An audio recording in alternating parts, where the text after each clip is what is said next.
tradução e edificação. Queridos, eu quero compartilhar com vocês um pouco sobre... E é claro, essa mensagem tem tudo a ver com o período de Hanukkah, com o período que nós estamos vivendo agora, que nós estamos passando. Tem a ver com Hanukkah e também tem a ver com este solstício de verão no nosso polo aqui, no nosso país, no Brasil, e de inverno em outros países. Esse período que foi muito bem retratado no programa anterior ao meu, um período que as pessoas chamam de mágico. As pessoas até falam, olha, a magia de tal data está chegando quando chega em novembro, dezembro. Um período de muito consumismo,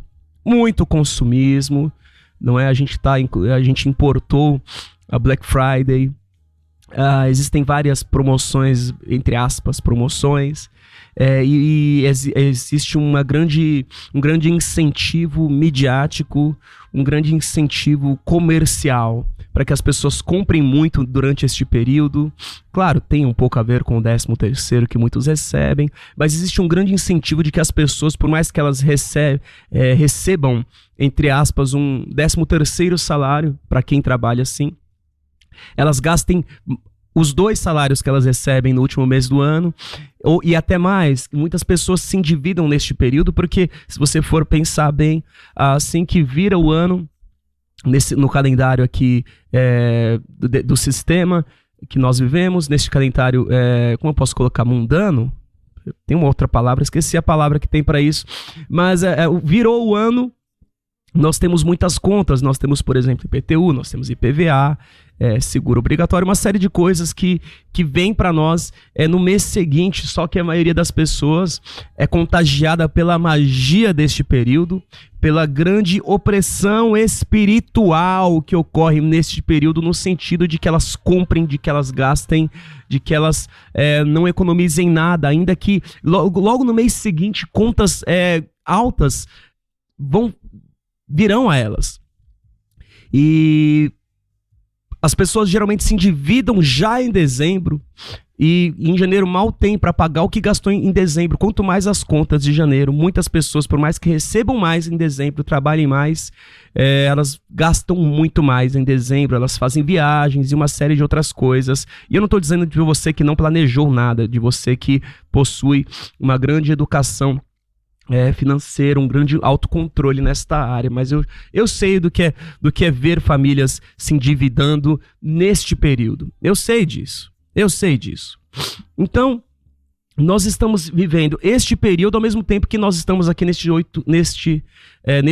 8 dias de Hanukkah, do que nós conhecemos como Festa das Luzes, mas a palavra Hanukkah quer dizer dedicação. Por isso também é conhecido como a festa da dedicação, porque o templo que havia sido profanado por Antíoco, ele foi novamente dedicado, ele foi consagrado. Houve uma dedicação deste templo de uma maneira milagrosa, e eu quero pegar este aspecto desta festa, dos milagres que foram operados pelos nossos pais, através deles, porque ainda como eu iniciei o programa falando de que muito do que o Eterno faz vai estar ligado com os passos que você dá, com as atitudes que você tem na sua casa, assim também no tempo dos Macabeus, os milagres, eles eram feitos para eles, o Eterno operava milagres para eles e também através deles. Os discípulos do Mashiach Yeshua, eles viam os milagres acontecendo e eles também operavam milagres. Eles viam pessoas sendo curadas e eles também eram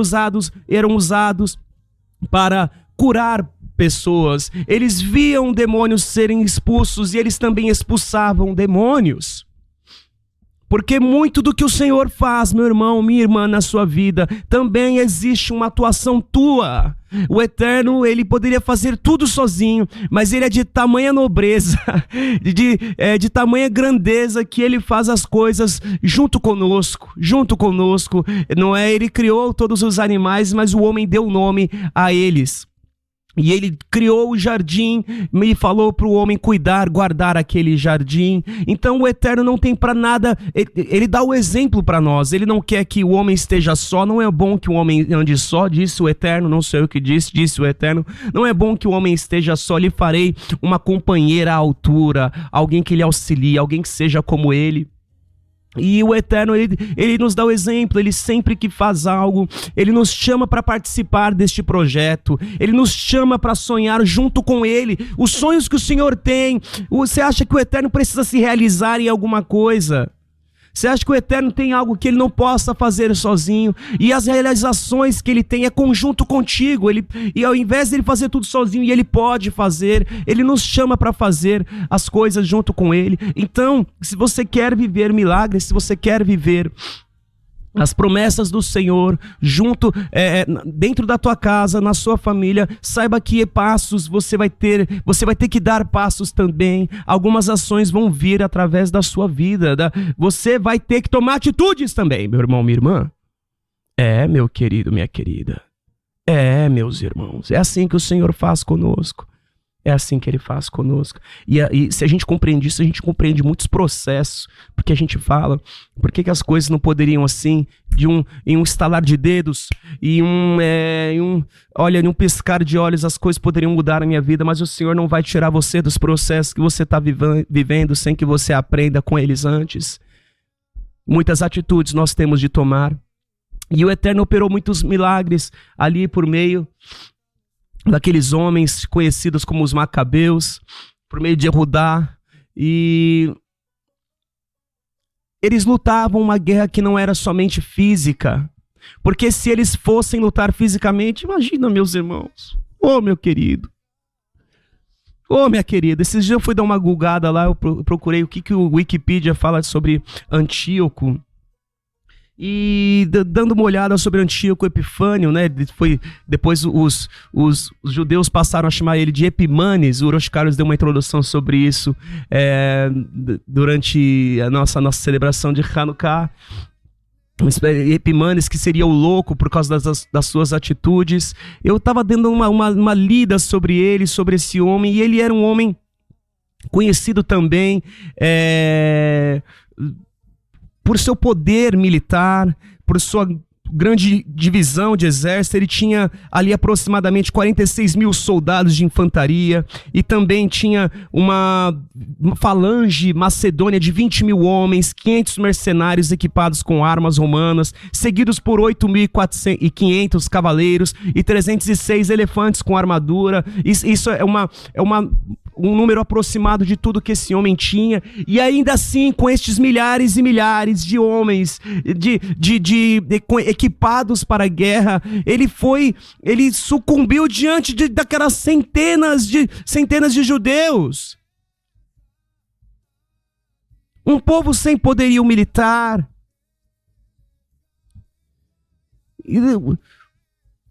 Como que aquele povo, Judá, né, conhecido como Judas, o Macabeu, não é?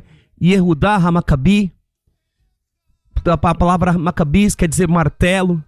Como que aquele homem com suas centenas ali de pessoas conseguiria vencer um tamanho exército naquele tempo de Antíoco?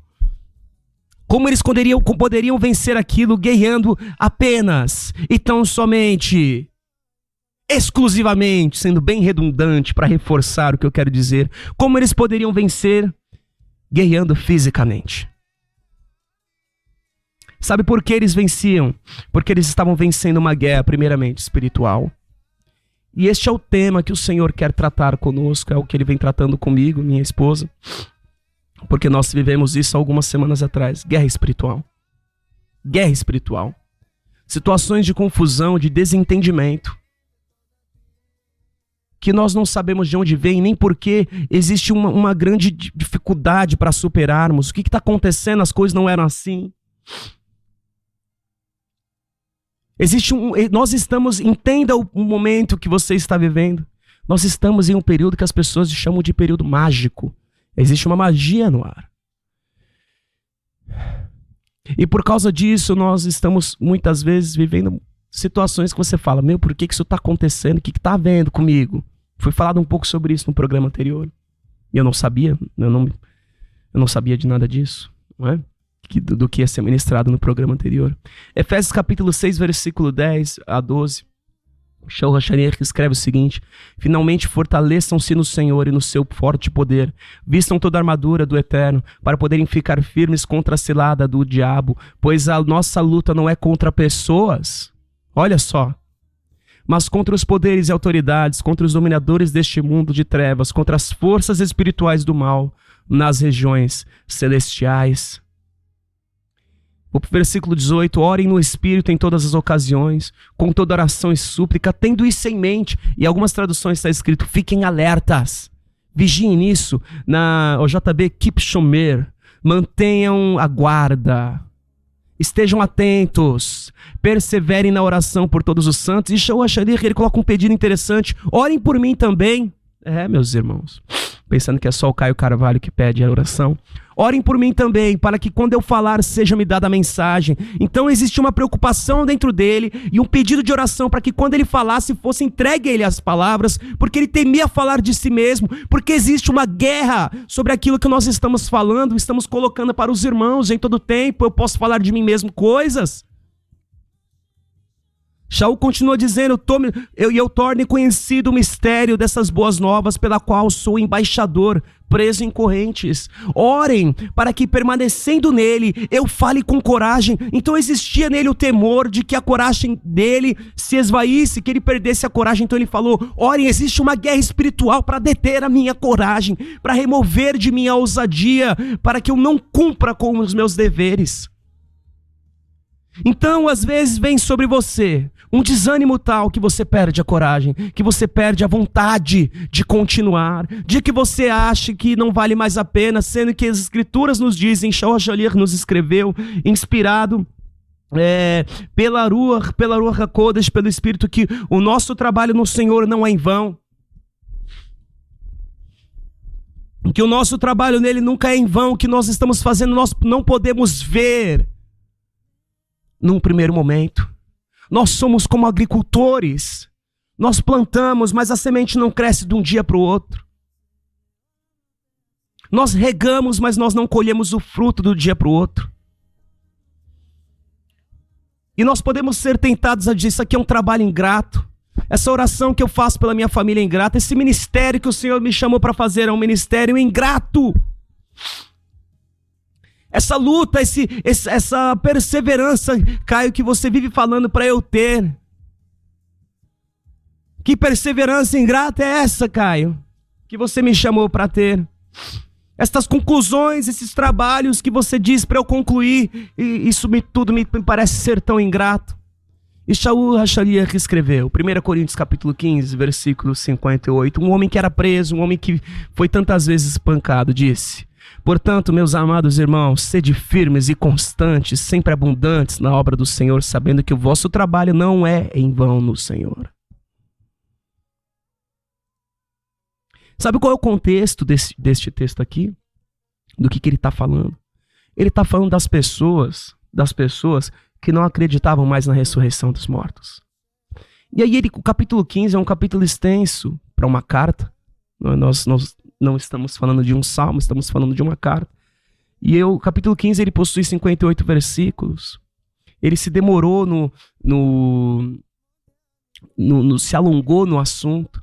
Ele começa dizendo: irmãos, quero lembrar-lhes das boas novas que lhes preguei, o qual vocês receberam e estão firmes. Ele começa dizendo isso: eu quero lembrar vocês que Yeshua apareceu. Primeiro ele começa provando, Yeshua apareceu para este, para aquele, apareceu para Pedro, para Kefa, e depois para os 12, depois para mais de 500 irmãos, depois para Yaakov, depois para todos os apóstolos, todos os shaliachim, todos os emissários, depende da sua tradução. Depois apareceu para mim também, como a um que nasceu fora do tempo. Eu sou o menor de todos. E aí, olha, seremos agora considerados falsas testemunhas de que vimos o Mashiach. E se o Mashiach não ressuscitou, vamos ponderar sobre isso. É inútil a emuná que vocês têm, a fé que vocês têm não vale de nada. E vocês ainda estão mortos em seus pecados. E em vão se batizam aqueles, porque estão se batizando por um morto, alguém que morreu. Em favor dele nós estamos fazendo tudo isso. E ele conclui todo esse discurso dizendo que o último inimigo ia ser vencido é a morte. Ele diz: no Senhor o trabalho de vocês não será inútil. Olha que versão bonita. Saibam que o trabalho de vocês no Senhor não será inútil. E existiu uma guerra. Shaul pede oração. Ele fala: olha, eu posso perder minha coragem, eu posso falar o que o Senhor não tem para mim, eu posso sucumbir. Orem para que eu vença. É uma guerra espiritual. E nós estamos neste período onde sim, o tempo todo nós estamos em guerra, meus irmãos, mas este período se intensifica isso. Se intensifica as guerras espirituais. O homem concede muita autoridade para o mal neste período, fazendo as suas reuniões, fazendo as suas ofertas. E isso faz com que nós sintamos algo diferente no ar. E para vencermos estas guerras, nós não podemos agir naturalmente. Entenda, se você olhar com os olhos da tua carne, se você olhar para as coisas que você está vivendo, que você está passando naturalmente, você vai falar: pronto. Se você acreditar na sua percepção natural diante de um tempo de guerra, acabou. Acabou. Você já viu uma pessoa que está na guerra? Ela vai ver coisas terríveis. Ela vai falar: mas isso aconteceu na guerra. Nós não somos assim. O Eterno nunca desejou que o homem vivesse guerras, mas nós passamos por guerras. Então você tem de olhar para a tua guerra e falar assim: olha, isso não é natural. Este período não é natural. Eu não posso tomar uma decisão tão importante assim na minha vida. Eu não posso desistir em um período de guerra. Né? Como dizia Ludmila Ferber em suas canções: em tempos de guerra nunca pare de lutar, não baixe a guarda, profetiza sem parar. O escape, o descanso, a cura, a recompensa vem sem demora. Eu cresci ouvindo Ludmila Ferber, uma judia. Eu tô até para comprar a biografia dela, a autobiografia. E ela descreve que ela é descendente de judeus russos. Não tome uma decisão desse tipo se você está em um momento de guerra. Guerra é um momento diferente. E se você quer vencer uma guerra, saiba que se você agir de uma maneira que você agiria fora da guerra, se você quer vencer algo espiritual de uma maneira física, carnal, você não vai vencer. Não adianta você querer aplicar o natural ao espiritual. Você vai ter que orar. Eu estava até conversando com os irmãos falando: imagina se na minha oração eu querer ver com quem eu estou falando. Você acha que eu já vi o Eterno? Se eu tivesse visto ele, nem estaria aqui, estaria morto. É pela emuná. A emuná é o que você não vê. Estava explicando isso para minha filha. Quando eu ensinei ela a orar, nas primeiras orações dela, ela falava: com quem que eu estou falando? Eu não estou vendo, papai. Com quem que eu estou falando? Mas aí você quer guerrear suas guerras espirituais fisicamente. E eu expliquei: filha, nós não podemos ver. E para explicar para ela que se nós vermos a ele, nós morreremos. E para explicar para ela que ao lado dele está Mashiach e Yeshua. E para explicar o porquê, nós estamos nesse momento agora da minha vida. Por que Yeshua teve de nascer de uma mulher para vir para a terra? Eu estou nesse momento, nos nossos devocionais. Porque a gente está lendo a Bíblia, chegamos no Mashiach. E eu falando: olha, o Yeshua veio para a terra, filho, para ele vir para cá, ele nasceu de mulher. Sabia disso? Aí ela falou assim: por que, pai? Por que ele teve que nascer de mulher? E eu estava explicando. Não é? É, meus irmãos. É. Mas aí a gente quer vencer as coisas que são espirituais de uma maneira carnal. Você pensa que você vai resolver a sua vida de uma maneira natural. Se você não dobrar teu joelho, se você não separar tempo para orar, se você não separar tempo para ler as escrituras e orar e consultar o Senhor, você não vai vencer aquilo que é espiritual, porque aquilo que é espiritual não se vence fisicamente. O homem, ele tem mania de aplicar as coisas dele naturais ao mundo espiritual. Então, por exemplo, alguém que veio da carreira militar, saiba que você não pode aplicar as suas patentes no mundo espiritual, porque nos céus o menor é o maior. Diferente daqui. Uma pessoa que veio da medicina vai precisar entender que o Eterno pode curar mesmo diante de um diagnóstico de morte. Uma pessoa que veio de palestra, é um palestrante, não é? Ou uma pessoa que trabalha com rádio, não é? Alguém que trabalha na TV, alguém que vende e precisa saber falar, uma pessoa com grande retórica, com homilética, com eloquência, com destreza no discurso. Meu irmão, minha querida, meu irmão, minha irmã, você não vai poder aplicar o seu convencimento no mundo espiritual, porque quem convence não é você, é o Espírito, é a Ruach. Não importa quão bem você fale, a pessoa pode até acreditar no primeiro momento, ela vai sair da tua, ela vai virar as costas e ela não vai ser convencida de nada, porque a conversão não é algo natural. A conversão é um milagre. Nascer de novo. Lembra da conversa de Nicodemos, Nacdmon, com Yeshua? Qual era o ponto que fez aquele homem ficar de boca aberta, fez aquele homem ficar incrédulo? Ele chegou a Yeshua e falou: mestre, nós sabemos que você ensina coisas da parte do Senhor, ninguém realiza os sinais que você está realizando se o Senhor não estiver com ele. E Yeshua foi logo e já respondeu assim: vou falar a verdade para você. Ninguém pode ver o reino do meu Pai se não nascer de novo. E aí foi o ponto que Nicodemos disse: mas como que alguém pode nascer de novo sendo velho? É claro que não pode entrar pela segunda vez no ventre da sua mãe e renascer.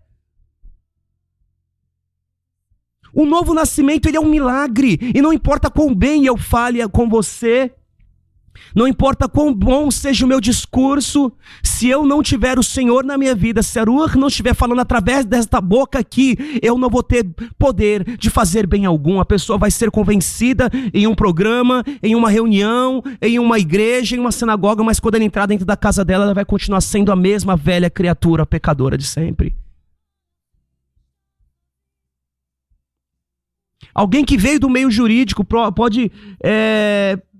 precisa compreender, na verdade, que a lei desta terra nem sempre vai cumprir com a Torá. Quem veio, não sei, do jornalismo vai ter que aceitar que mesmo diante de notícias ruins e tantas previsões, declarações políticas de caos na terra e eventos climáticos, o Eterno tem o tempo dele e não vai ser alterado pela vontade do homem. Ele tem o tempo das coisas acontecerem. Quem veio da área de humanas, estuda o comportamento humano, da sociedade, dos fenômenos sociais, vai se deparar que o pensamento do Eterno sobre tudo isso é muito maior, está muito além do nosso, não importa quão bom filósofo você seja. Questões gerais, fundamentais, o Eterno tem um ponto de vista melhor que o teu, e nem sempre ele vai te dizer, vai te dar a resposta pronta na hora que você quer.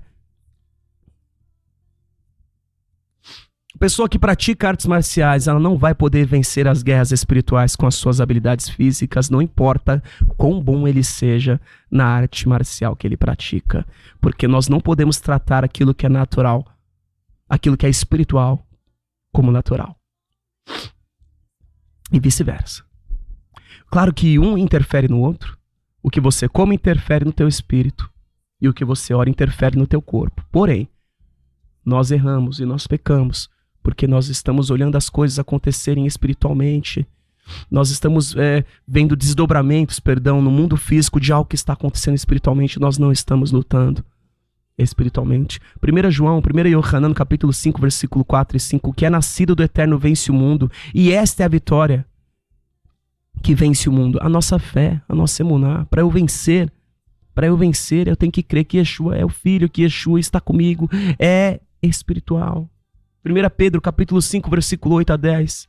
Sejam sóbrios e vigiem, porque o adversário, o inimigo de vocês, anda ao redor como um leão rugindo, procurando alguém que possa devorar. Você vê isso? Você já viu um leão rodando ao seu... Não sei, a não ser que você mora em algum lugar onde existam leões, a não ser que exista algum irmão me ouvindo aí em algum país do continente africano ou de alguns lugares da Ásia onde ainda existem leões asiáticos, e você pode me compartilhar então, se você já teve uma situação dessa, se você vive em algum lugar perto das savanas, perto algum lugar que você tem contato com animais selvagens, ou talvez você que mora aqui no Brasil já viu algum predador te rodeando, não sei, aqui a onça, você já teve contato com isso, talvez você esteja me ouvindo, quem sabe você pode compartilhar, mas estou falando do nosso adversário, ele anda como um leão, ele está querendo alguma brecha em nós para nos atacar.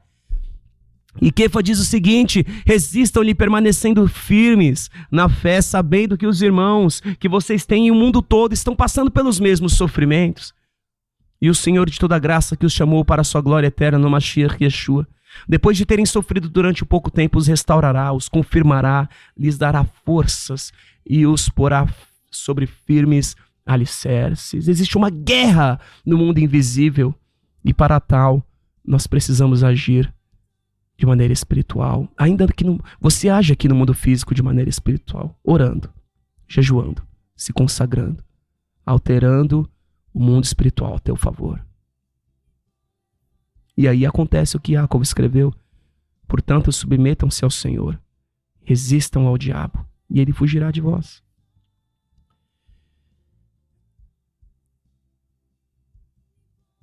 Não tente guerrear as guerras espirituais de maneira física, você não consegue resolver essas coisas sozinhos. É hora de orarmos, é hora de jejuarmos, é hora de consagrarmos, é hora de nos separarmos. É hora de colocarmos mensagens, ministrações. Coloca uma palavra para você ouvir. Coloca uma música do Senhor para te elevar. Existe uma grande guerra espiritual. E elas não se vencem fisicamente. Se vencem espiritualmente. E não se compreendem fisicamente. Vem uma grande ansiedade no teu ser. Compreende o tempo que você está vivendo. Talvez isso seja espiritual. É tempo de orar. Olhe para você e fale: isso aqui não é natural. Não, isso aqui não é natural. Nós tivemos uma situação. Eu já compartilhei com os irmãos a situação dos marimbondos. Eu sabia que aquilo não era natural. Um ninho de marimbondos sendo feito na janela da minha filha, enquanto nós discutíamos em casa. Depois que eu saí tacando veneno em tudo, aquele mesmo enxame, era um enxame, pousou na telha da minha casa. Eu falei: Carol, vamos parar tudo, vamos orar. E aquilo nunca mais voltou. E eu sabia que era algo espiritual. Esses dias a gente estava com a mochila na cadeira. Quando a gente deu tirar a mochila do lugar, tinha insetos ali, coisa tudo nojenta. E eu sabia que aquilo não era natural. Falei: eu sei o que significa isso. Nós sabíamos o que significava aquilo. E por que o Eterno mostra o que está acontecendo com você? Porque Ele te ama. Por isso que Ele mostra o que está acontecendo com a nossa vida, para nos restaurar, para nos colocar de pé de novo. É por amor que Ele mostra. Que você possa se levantar espiritualmente, meu irmão, minha irmã. Vamos orar. Vamos orar juntos. Compartilhe essa oração. Eu sempre coloco: olha, tem pedido de oração? Manda pra cá e eu vou orar junto com você no fim do programa. Nem sempre dá tempo de orar por todos, mas eu sempre anoto e eu sempre trago, nem que seja nos próximos programas ou como eu faço, eu oro na minha casa. Vamos orar juntos. Vamos vencer aquilo que está acontecendo espiritualmente. Porque se você deixar aquilo continuar acontecendo, claro, o mundo físico vai se desdobrar. Vamos orar juntos. Vamos vencer juntos essas batalhas. É um tempo muito difícil, todo período de fim de ano. E acontece nos dois solstícios, porque no nosso solstício de inverno aqui acontece outra festividade grande, né? Se faz fogueira, se fazem festas, enfim, brinquedos, uma série de coisas eles colocam nas praças. Não é? Você sabe do que eu estou falando do solstício de inverno nosso? Período de junho, período junino.